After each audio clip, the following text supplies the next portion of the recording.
ప్రభుత్వ పనితీరులు సంవత్సర పాలనకు రేపు 12కి జూన్కి దగ్గరగా ఉంది. ఎలా అనిపిస్తుంది? పర్లేదు, బాగానే ఉంది. అయితే నిన్న జగన్మోహన్ రెడ్డి గారు 2.0 సభకు సంబంధించి ఏదైతే చెప్తున్నారో మళ్ళీ ఒకసారి అందరినీ గుర్తు చేసుకోండి, ఎవరైతే ఇబ్బంది పెడుతున్నారో పేర్లు మేము రాసుకుంటాము, దాని గురించి దిశానిర్దేశం చేస్తున్నారు. స్థానిక నేతలకు వర్కౌట్ అవుతుందా రేపు ఏదన్నా? బదులే కదా ఎవరైనా, బదులే. ఎలా ఉంది సార్ నిత్యావసర సరుకుల ధరలతో పాటు అనేక అంశాలు ఎలా అనిపించాయి? ధరలు పర్లేదు, ధరలు బాగానే ఉన్నాయి. ఎలా ఉంది సార్? పార్టీ రేపు మహానాడు కూడా జరగబోతుంది, ఏదైతే కడపలో కూడా పెద్ద మహానాడు సభలు పెడుతున్నారు, ఎలా అనిపిస్తుంది? అంటే ఎవరు సత్తా వాళ్ళు చూసుకుంటారు అంతే. ఎలా ఉంది? అమరావతితో కూడా ముడిపడి ఉన్న అంశాలు చాలా ఉన్నాయి, మరి అభివృద్ధి పరంగా ఎలా వెళ్తుంది? అభివృద్ధి ఏం చెప్పలేము, అభివృద్ధి చెప్పలేము. అంటే అరెస్టుల పర్వంలో జగన్ గారు ఏమంటున్నారంటే ఎందుకు ఇబ్బంది పెడుతున్నారు, అవతల వైపు వాళ్ళనే ఎటువంటి కక్షపూరిత చర్యలు ఎందుకు తీసుకుంటున్నారని ఆయన అంటున్నారు. రాజకీయాలు ఇంతే కదా, రాజకీయాలు అంటే వాళ్ళు వీళ్ళు పెడతారు, వాళ్ళు పెట్టుకుంటారు. నేను గుర్తు పెట్టుకుంటాను, పేర్లు రాసుకొని వచ్చాక మేము వదలం అంటున్నారు. ఇది పారంపర్యంగా కొనసాగిద్ది అంటారు పార్టీలు వేడి అరెస్టుల పర్వం. ఈ పరిస్థితి తప్పలాగా ఒకళ్ళు చేసి రేపు వీళ్ళు రావచ్చు, వాళ్ళు రావచ్చు, రేపు ఎవరైనా రావచ్చు. రేపు లోకల్గా చూసుకుంటే ఎలా ఉంది సార్? ఈ సంవత్సర పాలనలో 12 తారీఖు జూన్ 12కి సంవత్సరం అవుతుంది కాబట్టి ఒకేసారి అన్ని పథకాలు ఇస్తామంటుంది. డబ్బులు కావాలి కదా, డబ్బులు వస్తే అన్ని పథకాలు బాగుంటాయి. డబ్బులు రాని ఏం చేస్తారు? విశ్వ సంస్కృతికి మొక్కలు విత్తనాలు మీరు వేశారు, మొక్కలు నాడుతున్నారు, రేపు కాయలు కోస్తాను, ఎవరిని వదిలిపెట్టను, అందరినీ గుర్తుపెట్టుకుంటారని జగన్ గారు అండి చెప్పే కదయ్యా. రేపు వీళ్ళు వస్తారు, ఇప్పుడు వాళ్ళు వస్తారు, వాళ్ళు బాగానే ఉంటారు, మధ్యన ఇల్లు బాగుండేది. ఈ రేషన్ డీలర్లకు సంబంధించి రేషన్ డీలర్ల దగ్గరే రేషన్ తీసుకోవాలంటున్నారు, వ్యానులు తిరగడం ఆగిపోతాయి అంటున్నారు సార్, ఎలా చూడాలి? కొద్దిగా ఇబ్బంది కదా, అందరూ ముసలి ఉంటారు, అందరూ వెళ్ళలేరు, కొద్దిగా ఇబ్బంది. తదుపరి ఎలా ఉండబోతుంది సార్? 4 ఏళ్ళ భవిష్యత్తు ఉంది కదా, 4 ఏళ్ళు జాగ్రత్త చేస్తే వాళ్ళు వస్తారు, లేకపోతే మారుతుంటారు కదా, కామన్ ఇదంతా. పక్కన తిరువురు ఘటన చూసారా సార్ నిన్న, ఎలా అనిపించింది? లేదు, చూడలేదని, అది చూడలేదు. అవినాష్ గారి పైన దాడి కూడా జరిగింది, దేవినేని అవినాష్ గారి పైన ఏదైతే ఉందో అక్కడ చైర్మన్ పదవి కోసం కొట్టుకోవడంతో చాలా రసాభాసగా సాగింది గత 2 రోజులు. అయ్యా ఇదంతా కామన్ అయ్యా, ఇదంతా కామన్ ఏం లేదు. ఓకే.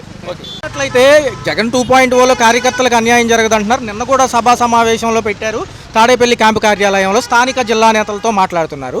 ఎలా ఉంది? ఎందుకంటే ఈ అరెస్టుల పర్వం గురించి మాట్లాడుతున్నారు ఆయన, ఎక్కడికక్కడ ఎలా అయితే కార్యకర్తలను ఇబ్బంది పెడుతున్నారు అంటున్నారు, ఎలా అనిపిస్తుంది? కార్యకర్తలను ఇబ్బంది పెడుతున్నారంటే పార్టీ తగాదాలండి. ఏ పార్టీ అయినా సరే ఉంటుంది అది. ఇప్పుడు జగన్ గారి పార్టీ వెళ్ళిపోయింది కాబట్టి జగన్ గారి పార్టీలో ఉన్న కార్యకర్తలను ఇబ్బంది పెడుతున్నారు తెలుగుదేశం పార్టీ అని అంటారు. తెలుగుదేశం పార్టీ వెళ్ళిపోయి మళ్ళీ జగన్ గారి పార్టీ వచ్చిన తర్వాత తెలుగుదేశం పార్టీ కార్యకర్తలను కూడా జగన్ గారి పార్టీ ఇబ్బంది పెడుతుందని అంటారు. అవి సహజం అండి. అది పార్టీ ఇదే సమావేశంలో ఆయన మాట్లాడుతూ ఏమన్నారంటే ఇలాంటి విశ్వ సంస్కృతికి విత్తనాలు నాటింది ఈ ప్రభుత్వమే, రేపు దీనికి కాయలు నేనే కోస్తాను, ఒకసారి ఎవరిని వదిలిపెట్టను అంటున్నారు. ఎలా అనిపిస్తుంది? అది చెప్పాను కదండి, ఇప్పుడు చెప్పాను కదా, ఎవరిని విడిచిపెట్టడం అనేది కరెక్ట్ కాదు. అది కక్షపూరితంగా చేసి పనులయ్యి అవి అలా మాట్లాడకూడదు. మీ గవర్నమెంట్ ఫామ్ అయిన తర్వాత మీ మైండ్ సెట్ ఎట్లా కూడా అట్లా ఇంప్లిమెంట్ చేయాలి, కానీ ముందుగానే పబ్లిక్గా దాన్ని ఎక్స్పోజ్ చేసి జనాలకి నీ ఎవరిని విడిచిపెట్టను అని అంటే ఎవరు భయపడతారు? ఎవరు భయపడరు కదా. సప్త సముద్రాల అవతల తీసుకొస్తాను, మీ అందరికీ సినిమా చూపిస్తాను అంటున్నారు జగన్ గారు. అది కాదండి, చెప్పాను కదా. ఎందుకంటే సప్త సముద్రాలు అవతలకి వెళ్ళి తీసుకొచ్చి వాడికి సుఖం చూపిస్తాను, వాడికి సినిమా చూపిస్తాను, కలర్ సినిమా చూపిస్తాను అనేది కరెక్ట్ కాదండి. అది ఆ పాలసీ ఉండకూడదు. వచ్చిన తర్వాత కక్షపూరితంగా ఉన్నదనేదాన్ని మర్చిపోవాలి మనం. ఒకవేళ నిజంగా గెలిస్తే రేపు పార్టీ 2029లో కనుక గెలిస్తే సేమ్ కాంగ్రెస్కి పట్టిన గతే పడుతుందా, టీడీపీకి కూడా ఏమన్నా అంటున్నారు? కాంగ్రెస్కి పట్టిన గతే పడుతుందా టీడీపీకి అని అంటే, ఇప్పుడు కాంగ్రెస్ నేషనల్ పార్టీ అండి, అది ప్రాంతీయ పార్టీ కాదు, నేషనల్ పార్టీ. అది ఆ పార్టీని మనం విమర్శించేటంత అర్హులం కాదు. దేవినేని అవినాష్ గారు తిరువురు ఘటన కూడా చాలా కలిసివేస్తుంది, నిన్నంతా రసాభాసగా సాగింది.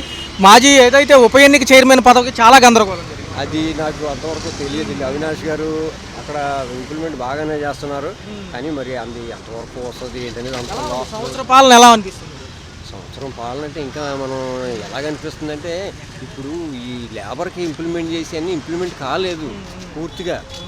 ఒక రాజధాని మీద పడ్డారే తప్ప ఆ రాజధాని మీద పడి రాజధాని చూసుకుంటూ ఉంటే మరి ఈ లేబర్కి అందుబాటులో ఉండే అన్నీ ఇంప్లిమెంట్ చేయాలి కదా. గతంలో జగన్ గారు ప్రవేశపెట్టి లేబర్కి ఏ అయితే పెట్టారు, తల్లికి వందనమని, తర్వాత ఇంకా ఏది చాలా రకరకాలవి ఉన్నాయి 9 పథకాలు.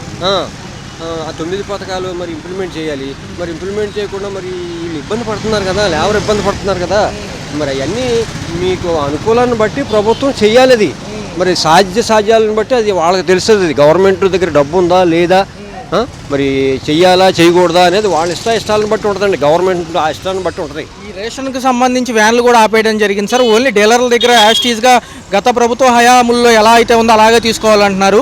మరి ఇబ్బందే కదా, ఈ ముసలా ముతకాలు ఎగలేని వాళ్ళు ఉంటారు, మరి వాళ్ళ పరిస్థితి ఏంటంటే? అది తప్పండి. ఎందుకంటే జగన్ గారు పెట్టింది ఈ రేషన్ సప్లై కోసం వ్యాన్లు పెట్టారు సపరేట్గా.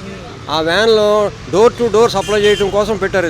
అది కేవలం ఈ లేబరు వెసులుబాటు కోసం పెట్టిందే తప్ప జగన్ గారు ప్రభుత్వం క్రేజ్ తెచ్చుకోవడం కోసం కాదు అది.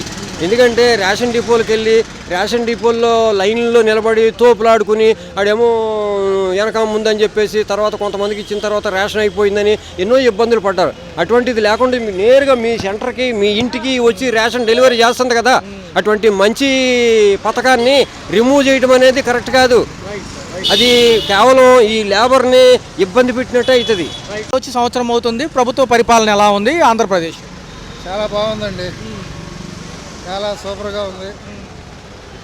సూపర్ 6 పథకాలు కూడా ఒకటొకటి అమలు జరుగుతాయి కూడా. గ్యాస్ పథకాలు ఇస్తున్నాడు, ఉచిత బస్సు ప్రయాణం ఇది ఆగస్టులోనా, ఆగస్టు 15వ తారీఖున ఎప్పుడు చెప్పాడు. సార్ చూసుకున్నట్లయితే జగన్మోహన్ రెడ్డి గారు మాజీ ముఖ్యమంత్రి క్యాంపు కార్యాలయంలో స్థానిక జిల్లా నేతలతో మాట్లాడుతూ జగనన్న 2.0 కార్యకర్తలకు అన్యాయం జరగదు, మమ్మల్ని ఇబ్బంది పెట్టిన వాళ్ళ పేర్లు రాసుకుంటాము, సప్త సముద్రాల అవతలన్నా తీసుకొస్తామంటారు. ఇవన్నీ జరిగేనా? ఆయన బూతులు తిట్టే వాళ్ళనే దగ్గర తీశాడు జగన్మోహన్ రెడ్డి గారు. బూతులు ఎవరైతే మాట్లాడతారో వాళ్ళకే మంత్రి పదవులు అన్నీ ఇచ్చాడు. సామాన్య వాళ్ళకి ఏమీ లేదు. అది చెప్తే జగన్మోహన్ రెడ్డి రావటం అనేది ఇంక 40 ఏళ్ళు ఇంక 30 ఏళ్ళలో ఏమి ఉండదు. అరెస్టుల పరంపరకు సంబంధించి విష విత్తనాలు మీరే నాటారు, దాని కాయలు నేను కోస్తాను అని చెప్పి ఏదో అంటున్నారు కదా బాబు. బటన్ నొక్కా అని చెప్పి అప్పులు తెచ్చి బటన్ నొక్కావు. ఏమైపోయింది ఇప్పుడు? ఆర్థిక పరిస్థితి దెబ్బతింది, బాగా కుంటుపడిపోయింది. అసలు కేంద్ర గవర్నమెంట్ సపోర్ట్ లేకపోతే చంద్రబాబు నాయుడు కూడా ఏం చేయలేడు. కేంద్ర గవర్నమెంట్ సపోర్ట్తోనే ఆయన బతిమాలుకుని ఒక్కొక్క పథకం సూపర్ 6లు కానీ ఇవన్నీ అమలు చేసుకుంటూ వస్తారు. దాంట్లో అనుమానం లేదు. అమరావతి బ్రహ్మాండంగా డెవలప్ అవుతుంది, రాజధాని. పోలవరం డెవలప్ అవుతుంది, పోలవరం అయిపోతుంది 2 ఇయర్స్లో. దాంట్లో డౌటే లేదు. అక్రమ సంపాదన తిన్నాడు ప్రతి ఒక్కడు బయటకు వస్తాడు, ప్రతి ఒక్కడు లోపలికి వెళ్ళటం ఖాయం. ఎవరు అండదండలు ఉండా వాళ్ళు అనుభవిస్తూ తప్పదు. నేను కనుక ప్రభుత్వంలోకి వస్తే మళ్ళీ ఈసారి గెలిస్తే కాంగ్రెస్కి పట్టిన గతే టీడీపీకి పడుతుంది అంటారు. ఏం జరగవు అవన్నీ కళ్ళ కనాలి. అవన్నీ ఒకటి కళ్ళు కనటమే. రేషన్కి సంబంధించి ఎలా ఉంది సార్? రేషన్ స్టోర్లు ఇవ్వటమే కరెక్ట్.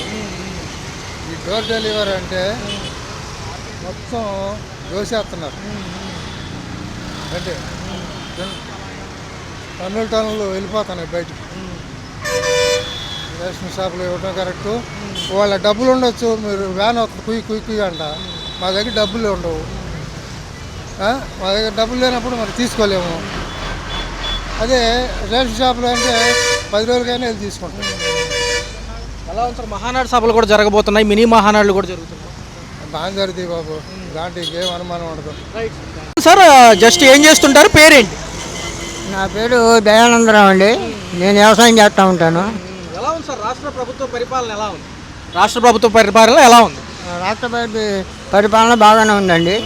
నేను వచ్చిన కానీ కొంచెం డెవలప్ చేయడం కొంచెం ఇదిగానే ఉంది, పర్వాలేదు అనుకుంటున్నాం.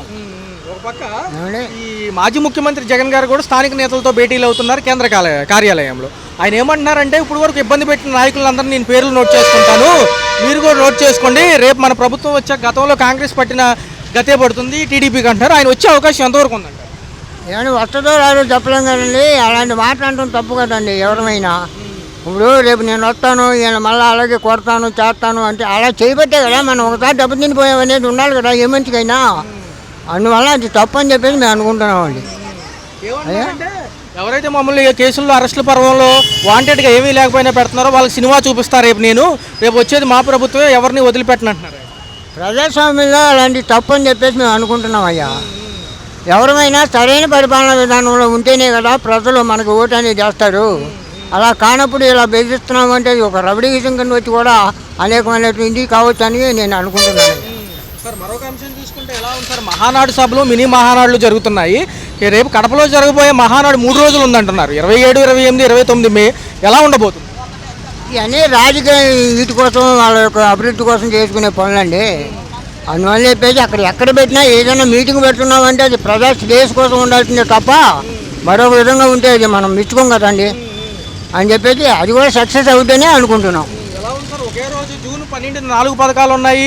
ఒంటరి వితంతు మనుషుల పెన్షన్లు, దాంతోపాటు తల్లికి వందనం, గ్యాస్ బండ్లు 3 సిలిండర్లు సంవత్సరానికి ముందే డబ్బులు, దాంతోపాటు ఈ ఉచిత బస్సు కూడా 2 నెలల్లో ఉంటుంది అంటున్నారు. ఎలా ఆయన చెప్పటం మరి 6 పథకాలు కూడా ఒక్కొక్కటి అభివృద్ధి చేస్తానంటున్నారు. కానీ ఆర్థిక పరిస్థితి మట్టి కూడా ఆలోచిస్తే మాబోటోళ్ళం కొంచెం వయసు పెరిగిన వాళ్ళు ఆలోచిస్తే మరి బడ్జెట్ తక్కువగా ఉంది కాబట్టి ఎంతమంది చేస్తారు అనేది కొంత మట్టుకు సందేహమైనటువంటి విషయం అని చెప్పి నేను అనుకుంటున్నాను.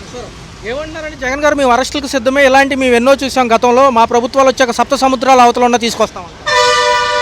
ఏమండి ఎన్ని సంవత్సరాల అవసరం ఉన్నా తప్పు చేసిన వాళ్ళు ఎక్కడున్నా న్యాయపరంగా ఎవరైనా శిక్షిస్తాం, అదే సరైనటువంటి పద్ధతి. కానీ నేను వస్తాను కొడతాను చేస్తాను అది రబడీ విధానికి వెళ్ళినటువంటి మాటలు అని చెప్పేసి నేను అనుకుంటున్నానయ్యా. ఎలా ఉంది సార్, టోటల్గా 1 ఇయర్ ఎలా అనిపిస్తుంది? నిత్యావసర సరుకుల ధరలతో పాటు కరెంట్ ఛార్జీలు కొన్ని ఇంచుమించుగా కొన్ని పెరుగుతూ ఉన్నాయి, కొన్ని తరుగుతూ ఉన్నాయి. ఆ సహజంగా జరుగుతూనే ఉంటాయి కాబట్టి వాటి గురించి పెద్ద ఇది ఏమీ లేదనుకుంటున్నాం మేము.